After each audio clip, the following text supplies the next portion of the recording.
Hello, hi, good morning. അപ്പോൾ രാവിലെ 5 മണിയായിട്ടുണ്ട്. ഇന്ന് രാവിലെ ഒരു മോർണിംഗ് വ്ലോഗ് എടുക്കാമെന്ന് വിചാരിച്ചു. ഈ കുക്കറിലിരിക്കുന്നത് ഇന്ന് ഷോപ്പിലേക്കും സ്കൂളിലേക്കും ഒക്കെ കൊണ്ടുപോകാനുള്ള ചോറാണ്. പിന്നെ പാൽപ്പാട എടുത്ത് വെക്കാൻ വേണ്ടിയിട്ട് എടുത്തതാണ് കേട്ടോ. എല്ലാ ദിവസവും രാവിലെ പാൽപ്പാട എടുക്കാറുണ്ട്. രാത്രിയിൽ പാല് കാച്ചി വെക്കും. അപ്പോൾ രാവിലെ ആകുമ്പോഴേക്കും നന്നായിട്ട് പാൽപ്പാടയൊക്കെ തെളിഞ്ഞിരിക്കും.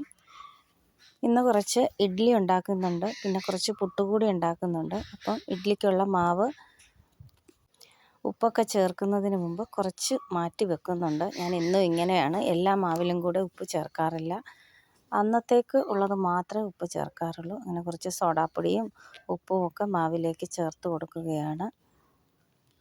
ഉപ്പ് ചേർത്ത് വെച്ചാൽ പുളിച്ചു പോകും എന്നുള്ളത് കൊണ്ടാണ് നേരത്തെ ഉപ്പൊന്നും ചേർത്ത് വെക്കാത്തത്.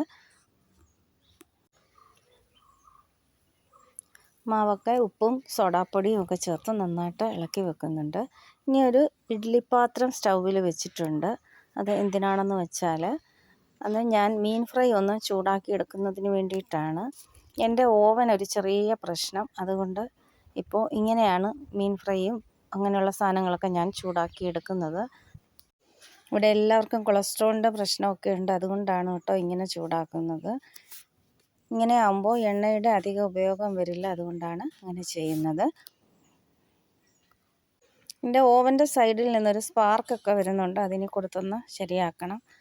പിന്നെ കുറച്ച് ഇഡ്ഡലി ഉണ്ടാക്കാമെന്ന് വിചാരിച്ചു. ഇഡ്ഡലി തട്ടിലേക്ക് നെയ്യൊക്കെ പുരട്ടി കൊടുക്കുന്നുണ്ട്. നെയ്യ് പുരട്ടി ഇഡ്ഡലി ഉണ്ടാക്കുവാണെങ്കിൽ നല്ല സ്മൂത്ത് ഇഡ്ഡലി കിട്ടും കേട്ടോ. അങ്ങനെ നമ്മുടെ മീനൊക്കെ ചൂടായി കിട്ടിയിട്ടുണ്ട്. നല്ല മുരിഞ്ഞ് തന്നെയാണ് ഇരിക്കുന്നത് കേട്ടോ. പതുപ്പോ അങ്ങനെയൊന്നുമില്ല, നല്ല ഫ്രൈ ചെയ്തെടുത്ത പോലെ തന്നെ ഇരിക്കുകയാണ്. അങ്ങനെ ഇഡ്ഡലി പാത്രത്തിൻ്റെ തട്ടിലേക്ക് ഇഡ്ഡലി മാവ് കോരി ഒഴിച്ച് കൊടുക്കുന്നുണ്ട്. അപ്പോൾ ഇന്ന് ഇഡ്ഡലി മാത്രമല്ല, കുറച്ച് പുട്ടിൻ്റെ പൊടി കൂടെ ഉണ്ട്, അതും കൂടെ ഉണ്ടാക്കാമെന്ന് വിചാരിച്ചു. ഇഡ്ഡലി ദോശയൊക്കെ എല്ലാ ദിവസവും ഉണ്ടാക്കുന്നതല്ലേ, പുട്ട് എല്ലാവർക്കും വലിയ ഇഷ്ടമാണ്, അതുകൊണ്ട് കുറച്ച് പുട്ട് കൂടി ഉണ്ടാക്കാമെന്ന് വിചാരിച്ചു. അങ്ങനെ ഇഡ്ഡലിയൊക്കെ കോരി വെച്ച് അടച്ച് കൊടുത്തിട്ടുണ്ട്. ഇനി ചായ ഉണ്ടാക്കാനായിട്ട് പാലും വെള്ളവും കൂടെ ഇൻഡക്ഷൻ കുക്കറിലേക്ക് വെച്ച് കൊടുത്തിട്ടുണ്ട്. നമ്മുടെ ആദ്യത്തെ ട്രിപ്പ് ഇഡ്ഡലി റെഡിയായിട്ടുണ്ട്. ഇങ്ങനെ ഒരു കൊടിൽ ഉപയോഗിച്ചാണ് ഞാൻ ഇഡ്ഡലി തട്ട് ഇഡ്ഡലി പാത്രത്തിൽ നിന്ന് എടുക്കുന്നത്. നിങ്ങൾ ഇങ്ങനെയാണോ ചെയ്യുന്നതെന്ന് ഒന്ന് കമൻറ്റ് ചെയ്യണേ. അങ്ങനെ ഇഡ്ഡലി റെഡിയായിട്ടുണ്ട്. ഇനി ഇഡ്ഡലി പാത്രം മാറ്റി വെക്കുകയാണ്. ഇനി അടുത്തതായിട്ട് ഒരു പ്രഷർ കുക്കർ വെച്ച് കൊടുക്കുന്നുണ്ട്. നമ്മുടെ പുട്ട് ഉണ്ടാക്കുന്നതിന് വേണ്ടിയിട്ടാണ് കുക്കർ വെച്ച് കൊടുത്തിട്ടുള്ളത്. ഇനിയിപ്പോൾ പുട്ട് കൂടി റെഡിയാക്കിയെടുക്കാം. നമ്മുടെ ചായക്ക് വെച്ച പാലും വെള്ളവും ഒക്കെ തിളച്ച് അതിലേക്ക് തേയിലപ്പൊടിയൊക്കെ ഇട്ട് കൊടുക്കുന്നുണ്ട്.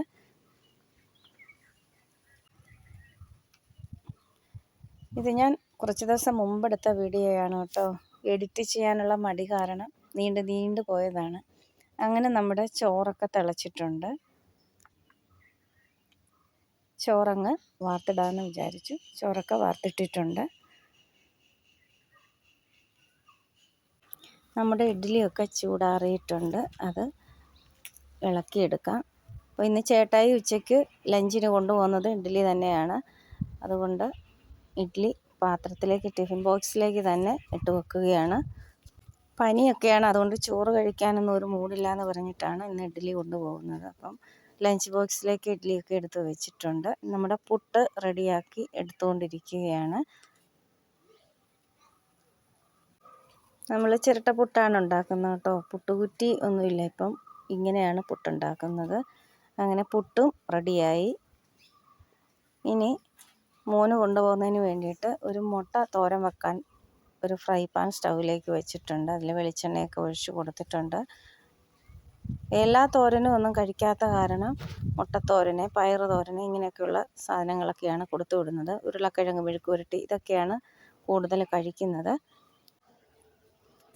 അങ്ങനെ എണ്ണയൊഴിച്ച് ചൂടായപ്പോൾ അതിലേക്ക് കുറച്ച് സവാള അരിഞ്ഞത് ഇട്ട് കൊടുത്തിട്ടുണ്ട്. കുറച്ച് കറിവേപ്പില, ആവശ്യത്തിന് ഉപ്പ് ഒക്കെ ചേർത്ത് കുറച്ച് തേങ്ങയും ചേർത്ത് ഒന്ന് ഇളക്കിയതിന് ശേഷം അതിലേക്ക് മുട്ട പൊട്ടിച്ചൊഴിച്ച് കൊടുക്കുന്നുണ്ട്. മുട്ട പൊട്ടിച്ചൊഴിച്ച് ചിക്കി എടുക്കുകയാണ് ചെയ്യുന്നത്. എല്ലാവരും മുട്ടത്തോരൻ അങ്ങനെ തന്നെയാണ് വെക്കുന്നത്.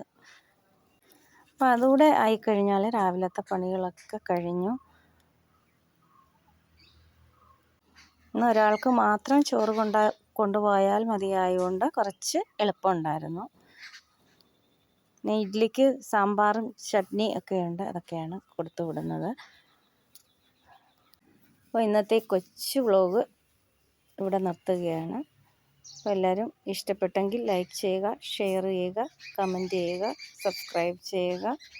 അടുത്ത നല്ലൊരു വീഡിയോയുമായിട്ട് കാണാം. അതുവരേക്കും Tata, bye bye, thank you.